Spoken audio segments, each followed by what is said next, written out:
म्हणून माझ्या डोक्यात आहे की चांगलं IPL टाईप जसं प्रो कबड्डी असते IPL असतं असं एक मोठा खेळ ठेवावा.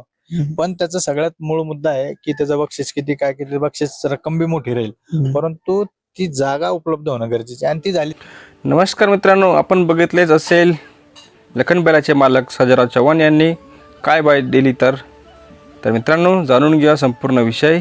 मी युवराज महाजन खानदेश मित्र आपणासाठी खास व्हिडिओ घेऊन आलो आहे.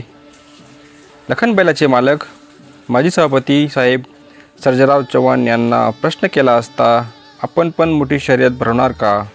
तर मित्रांनो सर्जेराव चव्हाण यांनी सांगितले की आपण पण आपल्या भागात ज्या प्रकारे क्रिकेट हा खेळ संपूर्ण जग बघत असतं त्याप्रमाणे आपले हे बैलगाडी क्षेत्र आपणास एवढे मोठे करायचे आहे की सर्वांनी हा आपला नंदीचा खेळ टी व्हीवर बसून बघितला पाहिजे.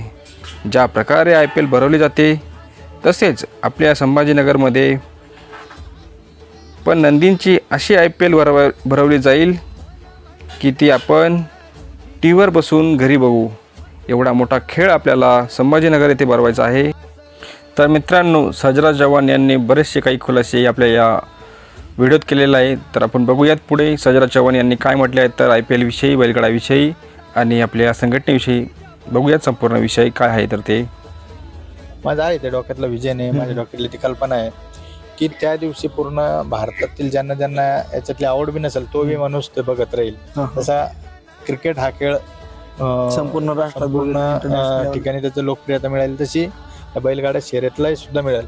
आणि तर मित्रांनो ज्या प्रकारे क्रिकेटला सर्व भारताभर लोकप्रियता आहे त्याच प्रकारे आपल्या बैलगाडा क्षेत्राला पण भारताभर किंवा जगाच्या बाहेरही पण लोकप्रियता मिळेल अशी त्यांची म्हणणे आहे. बघा तर चंद्रहार दादामुळं मी तुम्हाला सांगतो नक्कीच याच्यामध्ये जो ग्रोथ होता तो 50% होता तो आता 70-75% गेला आणि अजून याच्यात काही नवीन करता आला तर तो ग्रोथ 100% जाईल अशी माझी इच्छा आहे आणि ते होईल असं. आणि ती नक्कीच तुम्हाला सांगतो येणाऱ्या 1-4-6 महिन्याच्या आतमध्ये ती इथेच.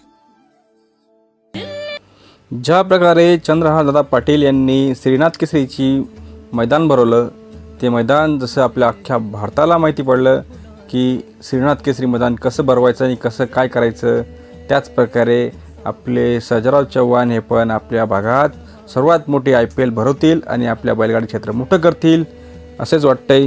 तर मित्रांनो आपल्या भागात ही IPL होणार की नाही तसं मला कमेंट बॉक्समध्ये जरूर कळवा. काय हा विषय कसा वाटला आपला व्हिडिओ तेही मला कमेंट बॉक्समध्ये कळायला विसरू नका. आपल्या युवराज महाजन चॅनलला सबस्क्राईब करायला विसरू नका. धन्यवाद मंडळी. जय जवान जय किसान. भेटूयात पुढच्या व्हिडिओमध्ये. तोपर्यंत जय श्रीराम.